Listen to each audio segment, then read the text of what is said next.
Few actors in Hollywood history have left as profound a mark as Gene Hackman. With a career spanning over 5 decades, he redefined what it meant to be a leading man. Gritty, authentic, and endlessly compelling. Unlike many stars of his era, Hackman wasn't just an actor. He was a storyteller, a force of nature on screen who could bring any character to life with an intensity that felt almost too real. From hard-nosed detectives to ruthless villains and complex anti-heroes, Hackman had an undeniable gift. He could disappear into any role, making audiences forget they were watching a performance. His work in films like The French Connection, Unforgiven, and Mississippi Burning didn't just entertain, it set new standards for acting excellence. Even when he played villains like Lex Luthor and Superman, there was an undeniable charisma to his performances, something that kept audiences glued to the screen. But now, after decades of iconic roles and a well-earned retirement, the world is saying goodbye to a true Hollywood legend. On February 26, 2025, Gene Hackman passed away at the age of 95, leaving behind an extraordinary legacy. His death marks the end of an era, one where actors didn't just act, they became their characters. How did a man who once struggled to break into Hollywood become one of its most celebrated figures? What made him step away from the spotlight at the height of his career? And what is it about his performances that continue to captivate audiences even today? This is the story of Gene Hackman, his life, his legacy, and the impact he left on the world of cinema. Gene Hackman was born on January 30th, 1930 in San Bernardino, California, but his early life was far from glamorous. The son of Eugene Ezra Hackman and Anna Lyda Elizabeth, he grew up in a working-class household during the Great Depression, a time of hardship that shaped his resilience and determination. His childhood was turbulent. When Gene was just 13, his parents divorced and he was largely raised by his mother. Struggling to find stability, he moved frequently, spending much of his adolescence in Audubon, Illinois, where his grandmother lived. It was there that he first developed a love for movies, sneaking into theaters to watch Hollywood greats like James Cagney and Humphrey Bogart. Though he admired the actors on screen, the idea of becoming one himself seemed like a distant dream. At 16, Hackman made a bold decision. He lied about his age and enlisted in the U.S. Marine Corps. The military became an escape from his unstable home life, but it also introduced him to a world beyond small-town America. He served as a radio operator stationed in China, Japan, and Hawaii, gaining discipline and a sense of adventure. However, military life didn't fulfill him, and after 4 years of service, he left the Marines with no clear direction for his future. Determined to reinvent himself, Hackman briefly studied journalism and television production, but it wasn't long before the idea of acting took hold. At 26, he took a leap of faith and enrolled at the Pasadena Playhouse School of Theater, one of the country's top acting schools. But unlike other aspiring actors, Hackman didn't fit the mold of a traditional leading man. He wasn't conventionally handsome, and his tough, no-nonsense demeanor didn't scream Hollywood star. His teachers didn't believe in him either. He and fellow struggling actor Dustin Hoffman were even voted least likely to succeed. But Hackman refused to let that label define him. Instead, he used it as motivation. He moved to New York City, taking odd jobs as a truck driver, furniture mover, and doorman while trying to land acting roles. His break didn't come overnight, but through sheer perseverance, he slowly started making a name for himself in the off-Broadway theater scene and television dramas. It was a long and uncertain road, but Hackman had something that many actors didn't, a raw authenticity that made his performances impossible to ignore. And soon, Hollywood would take notice. After years of struggling to establish himself in the industry, Gene Hackman's big break came in 1967 when he was cast as Buck Barrow in Bonnie and Clyde. At the time, Hollywood was undergoing a major shift with bold new filmmakers challenging the old studio system, and Bonnie and Clyde, directed by Arthur Penn, was at the forefront of this revolution. The film, a gritty and stylish retelling of the infamous crime spree of Bonnie Parker and Clyde Barrow, starred Warren Beatty and Faye Dunaway in the titular roles. Hackman played Buck, Clyde's loyal but tragic older brother, and the role gave him the chance to showcase his ability to blend toughness with vulnerability, qualities that would define many of his future characters. His performance was so powerful that it earned him his first Academy Award nomination for Best Supporting Actor, catapulting him into Hollywood's spotlight at the age of 37. But Hackman wasn't an overnight sensation. Despite the Oscar nod, he still had to fight for major roles. Hollywood studios at the time were more interested in casting classically handsome, charismatic leading men, and Hackman, gritty, rugged, and with a presence that felt more real than polished, didn't fit the traditional mold. Yet that very quality became his biggest strength. Following Bonnie and Clyde, Hackman began landing a steady stream of supporting roles, often playing tough, no-nonsense characters. He starred in films like Downhill Racer, 1969, alongside Robert Redford, and I Never Sang for My Father, 1970, for which he earned another Best Supporting Actor nomination at the Academy Awards. Hollywood was beginning to recognize his undeniable talent, but Hackman was still searching for a role that would define his career. That role came in 1971 with The French Connection. Cast as Detective Jimmy Popeye Doyle, Hackman delivered one of the most electrifying performances in crime film history. The film, based on real-life events, followed two New York City detectives as they hunted down an international drug smuggling ring.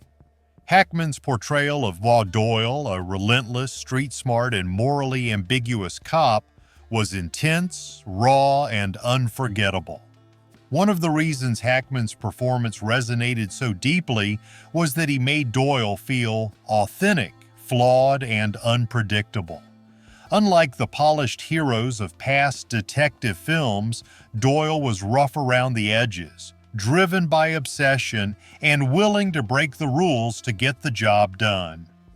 The character was a departure from traditional leading men, but Hackman's performance made him impossible to ignore.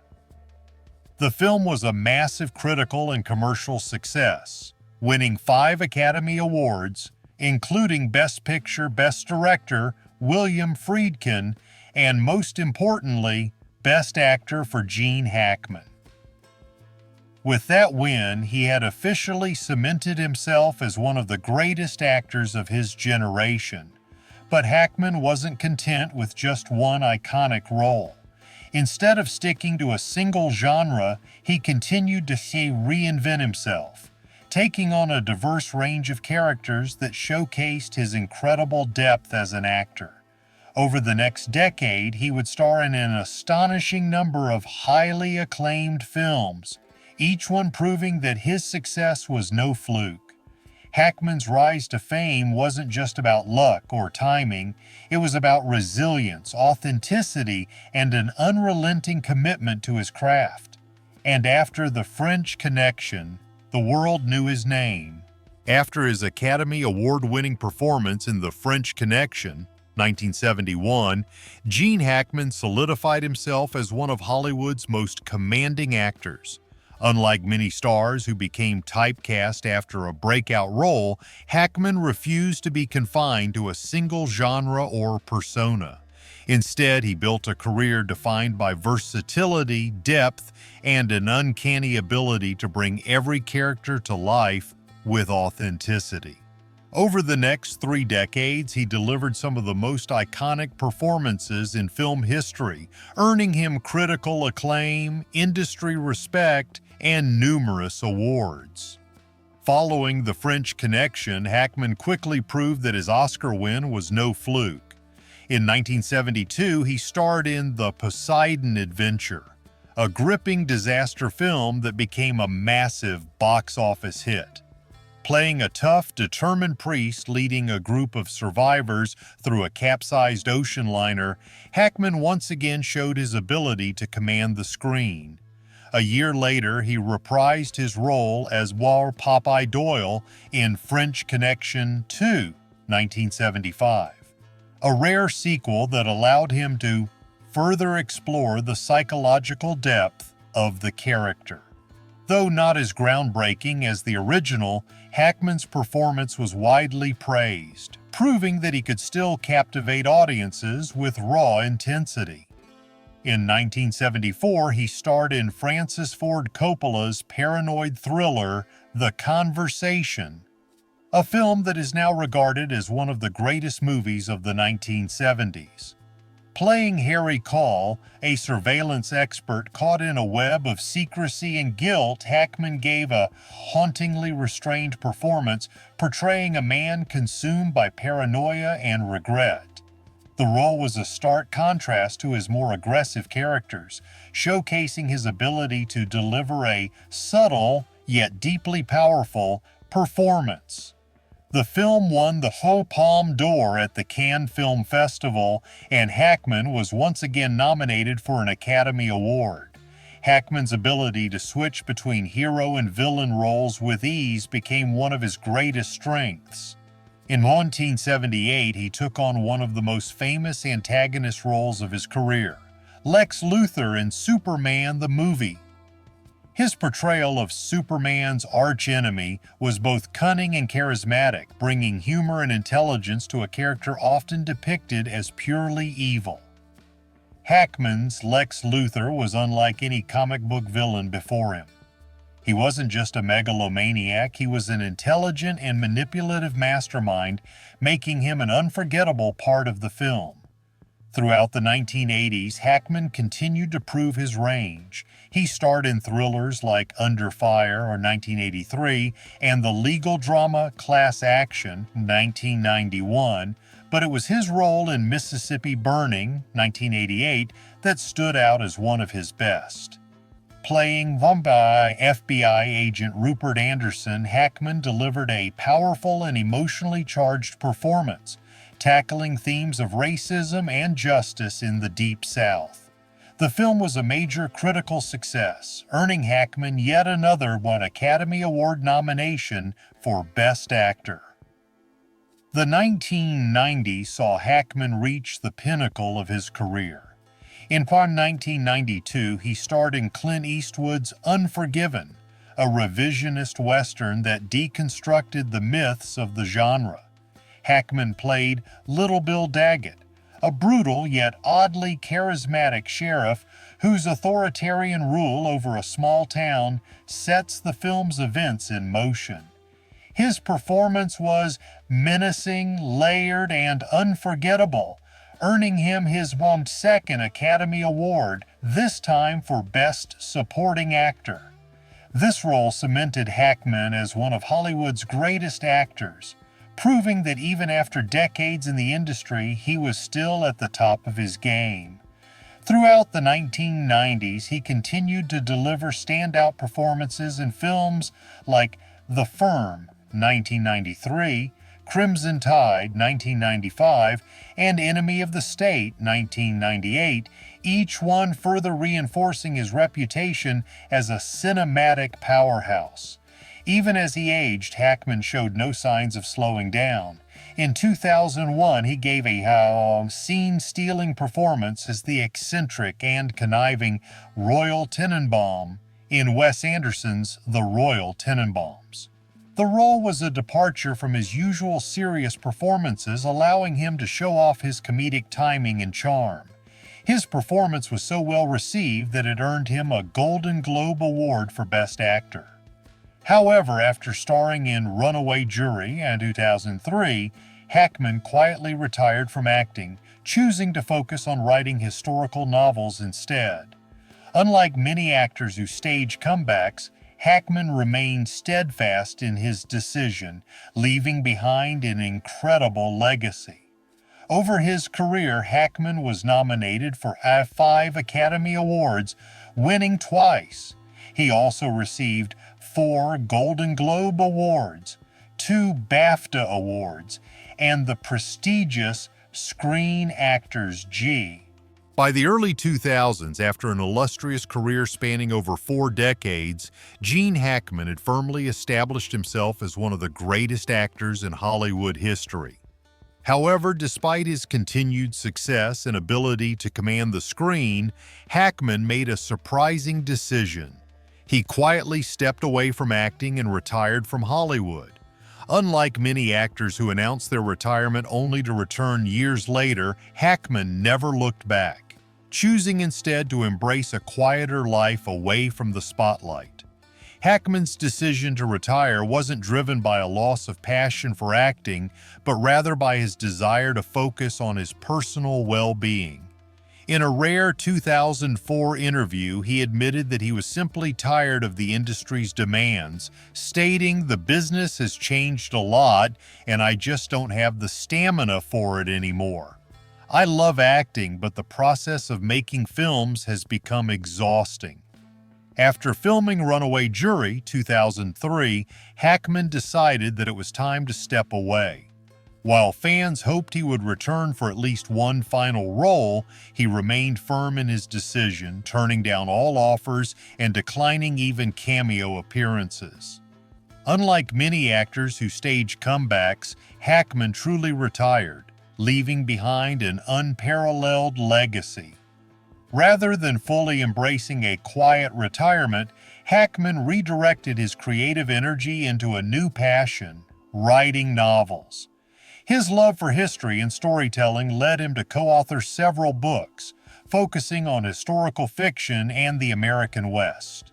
His books include Wake of the Perdido Star, 1999, a nautical adventure novel co-written with Daniel Lenihan; Justice for None, 2004, a historical drama set during the Great Depression; Escape from Andersonville, 2008, a Civil War-era prison break story; Payback at Morning Peak, 2011, a Western revenge thriller; Pursuit, 2013, a tense crime thriller proving his ability to write across different genres. Despite being known primarily for his acting career, Hackman's books were well received, with many praising his ability to craft engaging narratives and historically rich settings. Writing allowed him to continue storytelling without the physical demands of acting, and he seemed to enjoy this creative outlet away from Hollywood's pressures.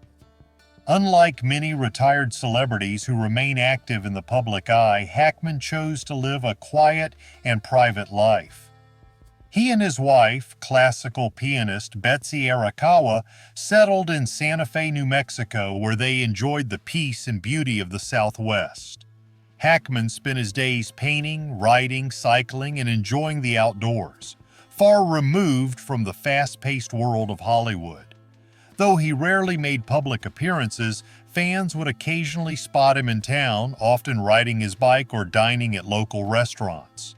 When asked about his life in retirement, he expressed no regrets about leaving acting behind, saying that he was content with his career and enjoyed the slower pace of life. As Hackman grew older, concerns about his health began to surface. In 2012, he was involved in a serious bicycle accident in Florida where he was struck by a car. Fortunately, he made a full recovery, but the incident highlighted the realities of aging. In his later years, Hackman kept an extremely low profile, rarely giving interviews and choosing to stay out of the public eye. Many fans hoped for a final on-screen appearance, but Hackman remained committed to his retirement, resisting the lure of Hollywood's return offers. Despite his absence from acting, his legacy never faded. Every few years, tributes to his work would circulate, reminding audiences of his immense impact on cinema. His performances in The French Connection, Unforgiven, The Conversation, and Superman continued to be celebrated as some of the finest in film history. Gene Hackman's retirement was not one of regret but of contentment. He had achieved everything an actor could hope for: critical acclaim, box office success, 2 Academy Awards, and the respect of his peers. More importantly, he lived his final decades on his own terms, away from the chaos of Hollywood, enjoying a peaceful life with his loved ones. Even without his presence in the entertainment industry, his films remained as timeless classics, ensuring that his name would never be forgotten. Though he may have left the screen, his legacy lives on, inspiring new generations of actors and filmmakers. Gene Hackman's passing in 2025 marked the end of an era, but it also left behind questions and intrigue. Unlike many Hollywood legends whose final years are well documented in the media, Hackman had spent our 2 decades in near total seclusion, rarely making public appearances or giving interviews. His decision to retire from acting and live a quiet life in Mog Santa Fe, New Mexico, meant that when news of his death surfaced, it came as a shock to fans worldwide. Not just because he was gone, but because so little had been known about his condition in the years leading up to it. Hackman had long made it clear that he wanted nothing to do with Hollywood after his retirement. Unlike many actors who step away but remain active in public life, Hackman completely withdrew. He gave his last interview in 2021. A brief exchange where he spoke about his love for writing and his contentment in a quiet life. After that, he was rarely seen or heard from, fueling speculation about his health and well-being. Rumors circulated over the years about possible health issues, with fans and media outlets speculating whether he had been suffering from a serious illness. Given that Hackman was in his 90s, it was widely assumed that his health was declining, but no official statements were ever made. Some sources claimed that he had been battling heart-related issues, while others believed he simply wished to spend his remaining years away from the public eye, free from the pressures of fame. When the news of Hackman's passing broke in early 2025, there was an eerie sense of mystery surrounding it. The initial announcement was brief and lacked detail, stating only that he had passed away peacefully at home. Unlike other celebrity deaths, there were no immediate public statements from his family or representatives, no details about the cause of death, and no official memorial service announced. This absence of information only deepened the mystery. Was Hackman suffering from a long-term illness that had been kept secret? Had he chosen to avoid any public attention even in death? Or was it simply his family's way of honoring his well-known desire for privacy? Perhaps the most unusual aspect of Hackman's passing was the lack of a Hollywood tribute or public funeral. While many legendary actors receive grand memorial services attended by fellow stars, directors, and fans, Hackman's farewell was quiet, private, and almost entirely out of the public eye. Some reports suggested that this was Hackman's own wish, that he had requested a small family-only send-off with no press involvement. Others speculated that his wife, Betsy Arakawa, and close friends were simply honoring his lifelong preference for privacy. However, the silence surrounding his passing only fueled more speculation. Some theorists believed that Hackman had been suffering from a long-term illness that had been carefully hidden from the public, while others wondered if he had intentionally distanced himself to ensure his final moments remained his own, free from media scrutiny.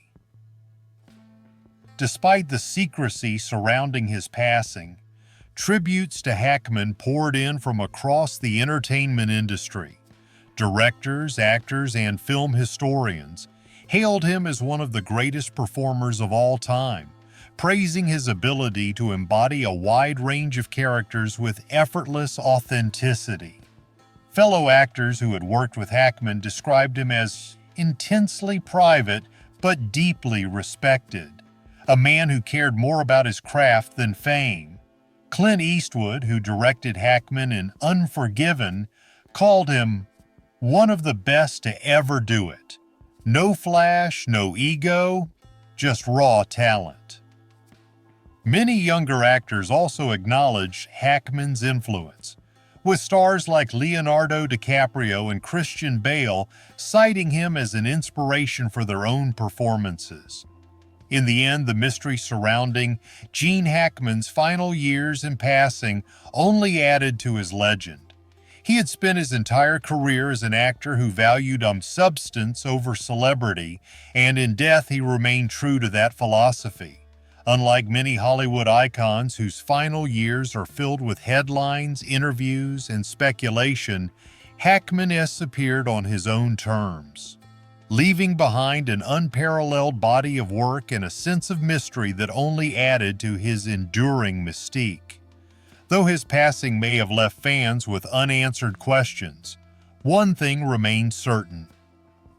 Gene Hackman's legacy as one of cinema's greatest actors would never be forgotten. Few actors have left behind a legacy as powerful, influential, and enduring as Gene Hackman. His career spanned over 4 decades, during which he delivered some of the most captivating and unforgettable performances in Hollywood history. From his breakthrough role in Bonnie and Clyde, 1967, to his Academy Award-winning performances in The French Connection, 1971, and Unforgiven, 1992, Hackman's ability to disappear into his characters made him a true master of his craft. Even after retiring in 2004, his influence continued to shape modern acting, with countless performers citing him as one of the greatest to ever do it.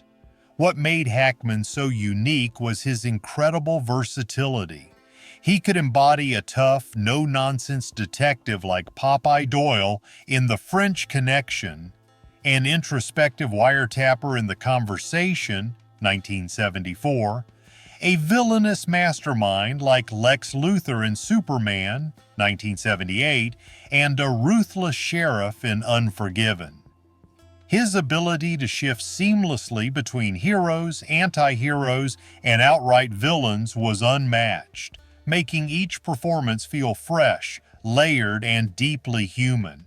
Unlike many actors who became typecast, Hackman constantly challenged himself with a wide variety of roles, ensuring that no two performances were ever the same. This fearlessness in tackling different genres and characters made him an icon, not just in action films or dramas, but across all of cinema. When news of Hackman's passing broke in 2025, the outpouring of tributes from the film industry was immediate and heartfelt. Directors, actors, and film critics all took to social media and news outlets to express their admiration for one of the most respected and beloved actors in Hollywood history. Clint Eastwood, who directed Hackman in Unforgiven, released a statement calling him a rare kind of actor.